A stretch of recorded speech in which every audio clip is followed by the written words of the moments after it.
To answer this question, of course, I have only a local perspective, being based in Ukraine. And yeah, the answer is a sort of a private one, but also an institutional one. Like, since I represent an institution based in Kyiv. So I think that today, speaking from the side of Europe, which is actually a central one, but at the same time is now being treated as a sort of the margin of the EU and being physically and legally outside the EU. I am somehow sharing the same kind of experience as today people who are coming to Europe, meaning migrants or refugees, do, because yeah, I am on the other side of the wall, because the east of Europe is now experiencing warfare conditions, pretty like the south of Europe itself. And I think both cases are crucial for the EU construction to be taken into account for further transformation or elaboration of the European project. Because Europe being proclaimed as a political and cultural space without borders, with the value of mobility emphasized and available for everybody. And at the same time, today we have the situation when new borders are emerging even inside Europe, not speaking about outside. So Europe is like a fortress with a wall around, not letting other people who are Europeans themselves, just by the means of performative political actions. I mean, when they come to Europe, it means that they want to be there. Right? Somehow they want to be Europeans, so they treat themselves as Europeans. I think that first of all, I mean, practically, even on the level of pragmatic politics, what has to be reinvented is the embodiment of the European idea. So, I mean, in a very physical, material, political sense. And the first step here is, of course, the rethinking and reconstruction of the border issue. So I think that Europe has to achieve and to come to the point when it can propose the idea of citizenship being based on the international European level, not on the level of the nation states. And it means that Europe today needs not just this kind of populistic discourse is let's open borders, let's invite everybody and welcome everybody. But of course it has to be, if we stick to some political practice, to real politics, it has to be somehow framed. Of course the borders will exist anyway, it's unavoidable, but at the same time inside the European construction, of course it has to be much broader than it is today.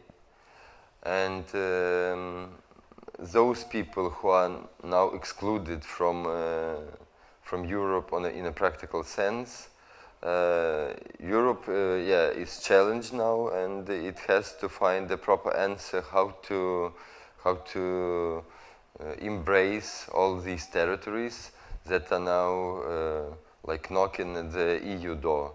And Europe is somehow not ready, as we see, not ready to open the door because they don't have an answer. Today's Europe is like speechless, sort of.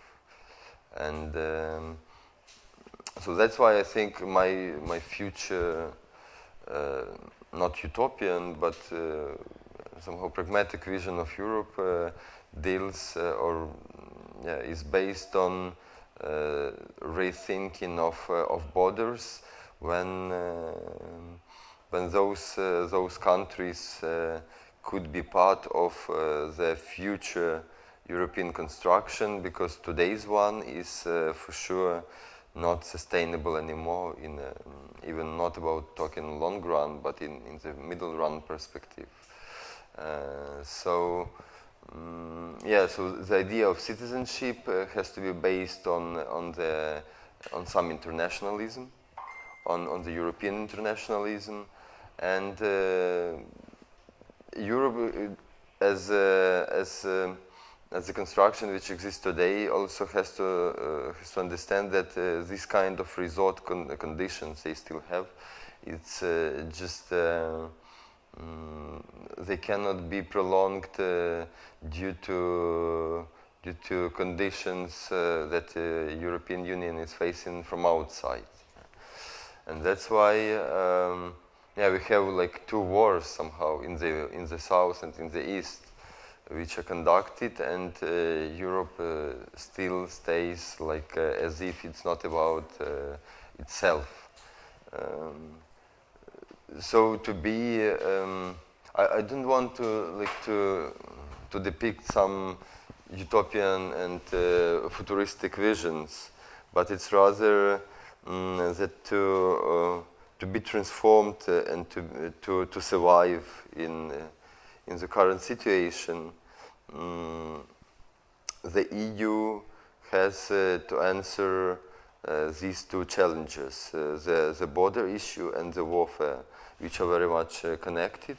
And I think like if we manage altogether find some solutions or some proposals to draw a possible path from this dead end we are now in, it could be pretty efficient, and I think Europe still has a chance to realize the first democracy which is based on international level, not only framed by the nation state.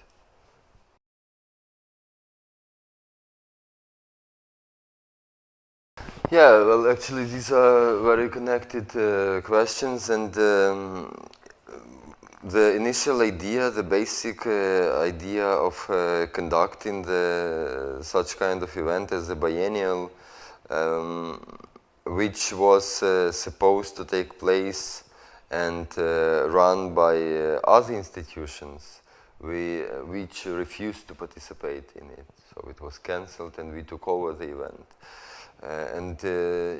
Our basic idea was that it's absolutely and unavoidably important, especially being in the situation after the revolution of Maidan, and now in the war conditions, which also gained the form of counter-revolution, but also in the form of military invasion of another country and occupation of the Ukrainian territories.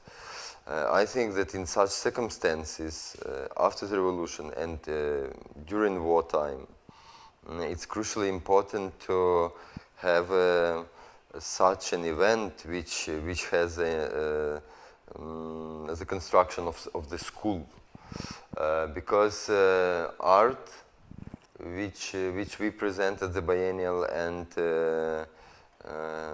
knowledge production, which is taking place in the framework of the Kyiv Biennial, have absolutely clear political power, and those two fields are both aimed at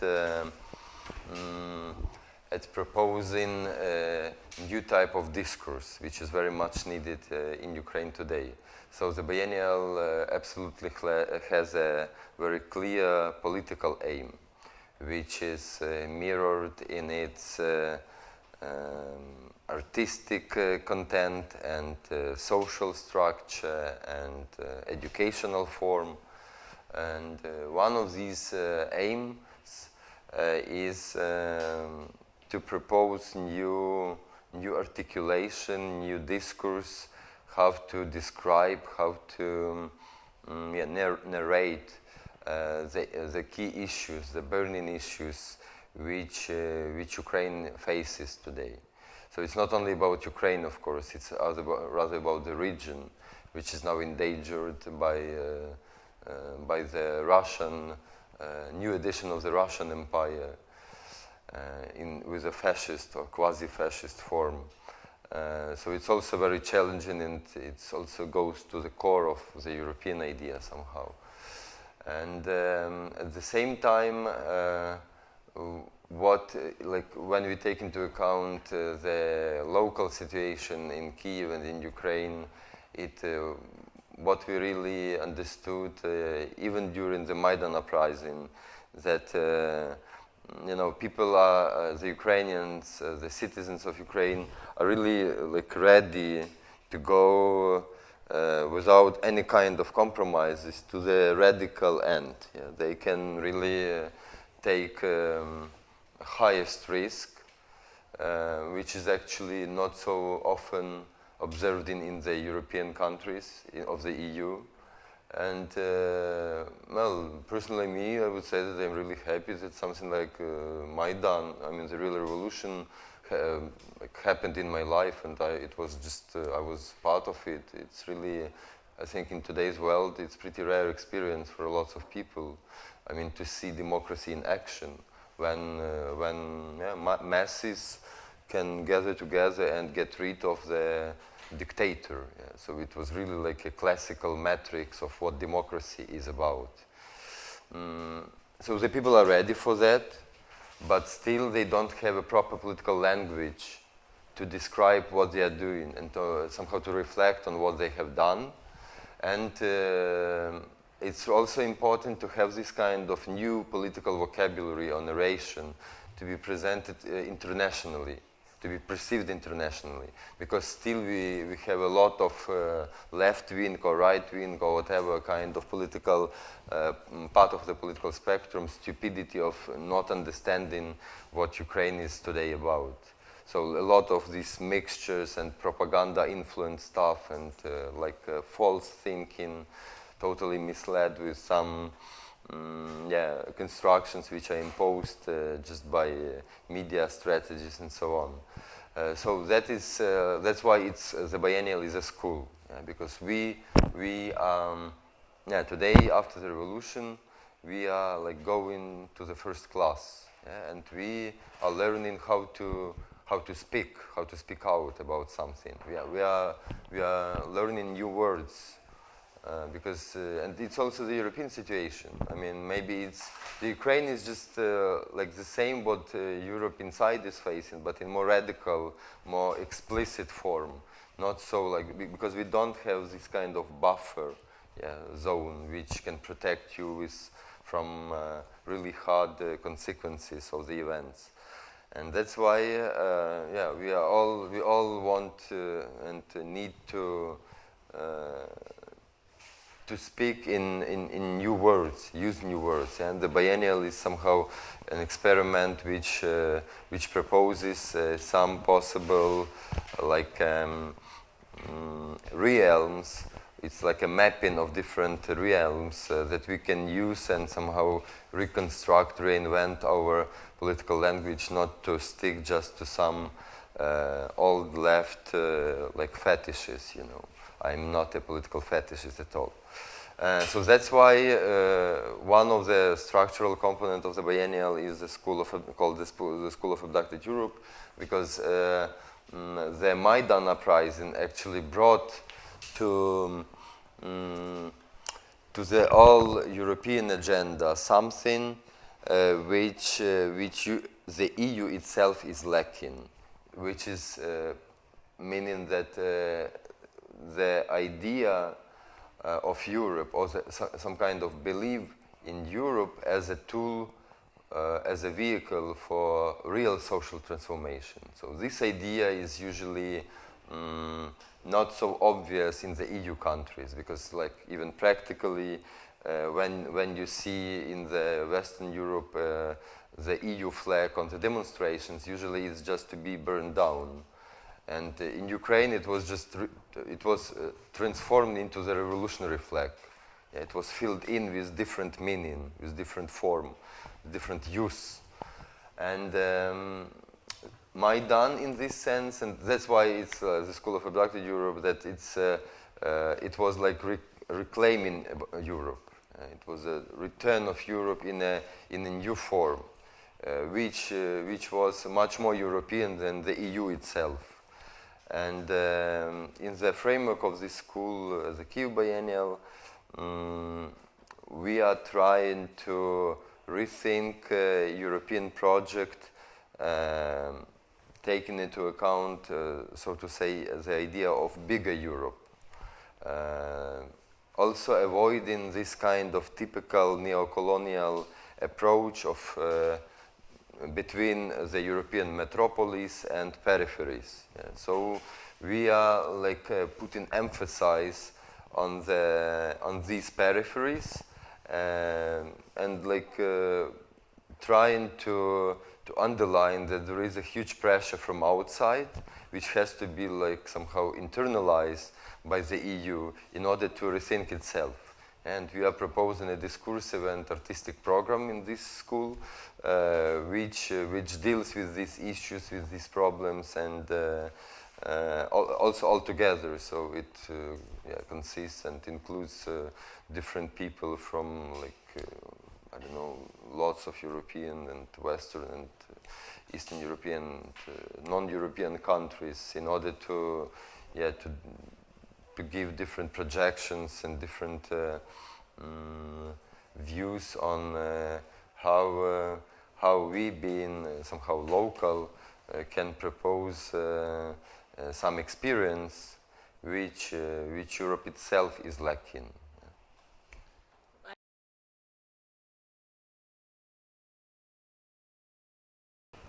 Well, I'm also like studying here and learning here, and I'm really, first of all, interested in all kinds of experiences and presentations of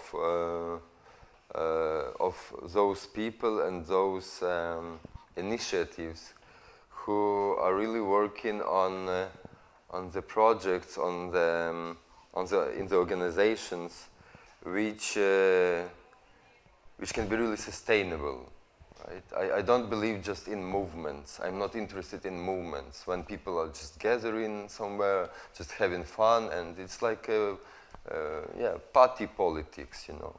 Because when police come, they are out, or they are transformed into some easily parties can be included in the.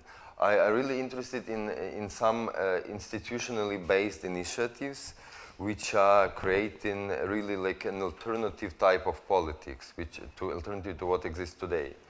So I'm always like, X-raying or scanning the context where I'm in to pick up all these ideas and real experiences and get in touch with these people. Because anyway, what I'm aimed at is somehow new institutional internationalism, to be part of and to inscribe ourselves, and also to create altogether new kind of organizationally and institutionally based international network, which can be really sufficient and can be sustained in terms of having real structures, not just chaotic or like reactory culmination because of some discontent. Yeah, but it's really, I mean, politics is not just about protest or revolution. It's a really hard job, yeah? And to do the job, you have to continue to have traditore, yeah? to have tradition sort of when you can pass on something. But to pass on, you have to be based on. I'm interested in this kind of organizations and institutions which are also present here. And that's why I'm happy that European alternatives are also working more or less in the same direction, although being based in their own contexts. But at the same time, it gives you an opportunity to be approached and to approach these kind of organizational parts which can be really used in the future for other purposes.